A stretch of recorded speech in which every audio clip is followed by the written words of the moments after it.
Hello, it's me, Nick Peace, and welcome to my expansive study.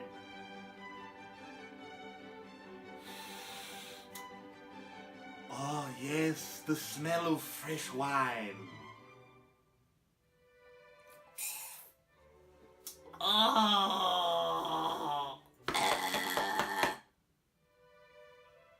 a good year. It's me again, Nick Peace. On today's episode, we'll be doing an actual review.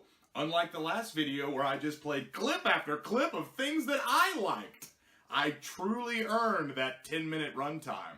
Only one episode in and I'm already a hack and a fraud. My review career begins with Chappaquiddick. A word so ridiculous you'd think it was a marriage between Dr. Seuss and some weird crap that J.K. Rowling came up with. My dad once said to me, tragedy has a way of defining people. Cripples some people till they curl up into a ball.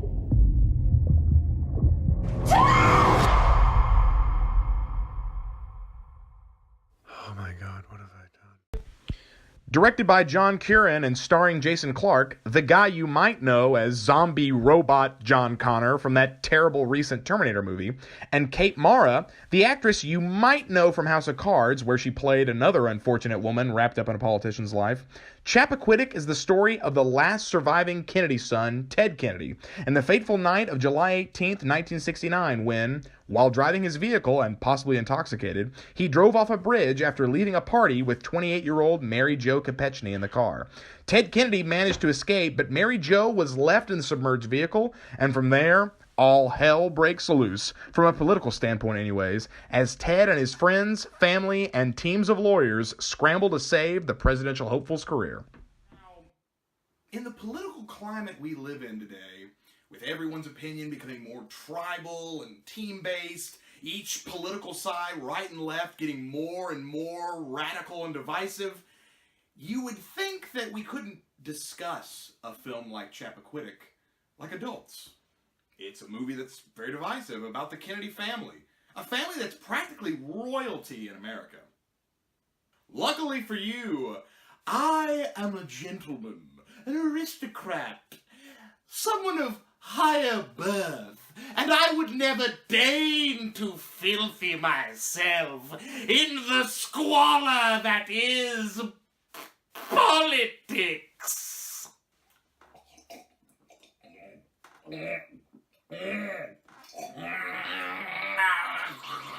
This is the type of movie that gets some people a little hot under the collar. Or excited. My own father, for instance, was overjoyed with this movie coming out, and he practically begged me to review it. And that's because he's a big conservative who thinks Ted Kennedy is trash. If you've never met my father, he's the kind of person who thinks he looks like this.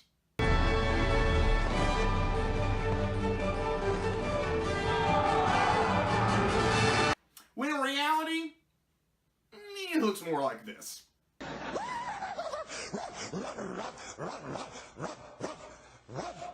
Dog hasn't barked. My father looks so similar to Glenn Beck, it's honestly frightening. But no matter how you slice it, a film like this must take a side. And it does, decidedly against Ted Kennedy, even though this film comes out of stereotypical liberal Hollywood. But it's an extremely well-crafted human portrayal of the whole event. As appropriate, Jason Clarke as Ted Kennedy is the standout here, really playing the role with a deftness that somehow captures a man who carries the aura of a white knight and the reality of a boy struggling to fill the impossibly large shoes of his family name and the legacy of his brothers. He acts in sometimes despicable and cowardly ways, but it never feels like a ham-fisted slam on the Kennedy family, but more of a frank and believable retelling of the events. Strays away from the more extreme elements of the rumors that happened that night and tries to stick to the facts, and then, when it can, convincingly fills in the gaps with some pretty clever writing. What really holds the film together is Ted's relationships with the different people in his life, like Joe Kennedy, played by Bruce Dern, and Joe Gargan, played by Ed Helms. Ed Helms is especially surprising to me because I pretty much hate him as an actor. He's pretty reasonable when he's in a supporting role, when he's, singing or screaming. Oh, Doug, Doug, Doug, Doug, Doug. But whenever he's asked to take on the weight of a lead role, he usually fumbles it embarrassingly.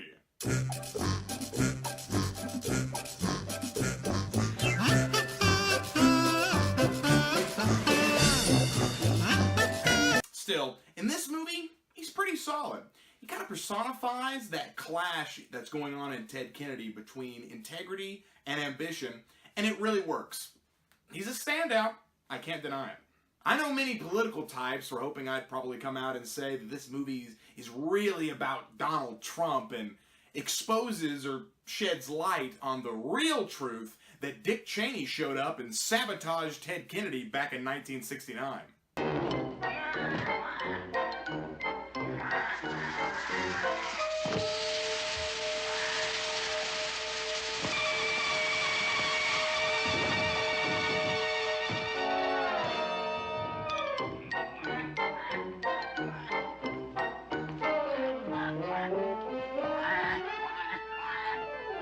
Or you're Mark Peace and you wanted me to tell you that the movie is just a 90-minute dump fest on the whole Kennedy family. And at the end it's revealed that all of them are part of the Legion of Doom and they're conspiring to destroy the Justice League.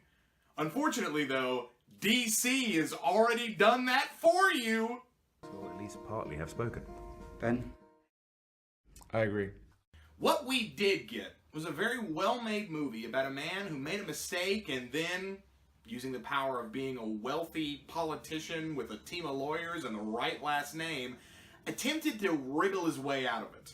The movie fluctuates between being a horrifying drama and a pretty funny dark comedy, and in the end it asks us a question about who we are as people. What kind of lies are we willing to believe? Does integrity matter, or is it all about the narrative? When it comes down to it, does it really matter if our leaders are telling us the truth? Or do we just want to hear what we want to hear? As it has been since the pharaohs of old until the presidents of today, this is a question that mankind has struggled with its entire existence, and probably will continue with no end in sight. What a happy thought! When we rate a movie on this show, we're going to rate it on a scale of 1 to 10. 1 being this feeling. Holy shnikes! And 10 being this feeling.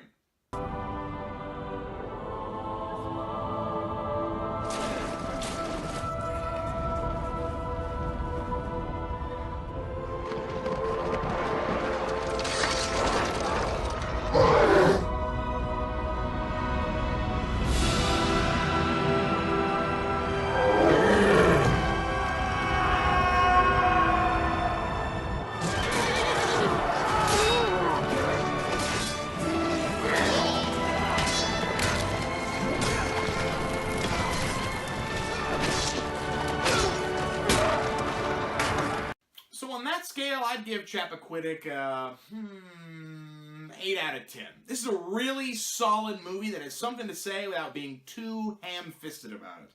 If you're the type of person that likes these type of political thrillers with a little bit of the bittersweetness of reality thrown in there, I definitely recommend this movie to you. Go out in theaters and see it. If you've already seen it, comment below and let me know what you thought about it. Or tell me that I look smashing in this purple robe. Until next time, bon voyage!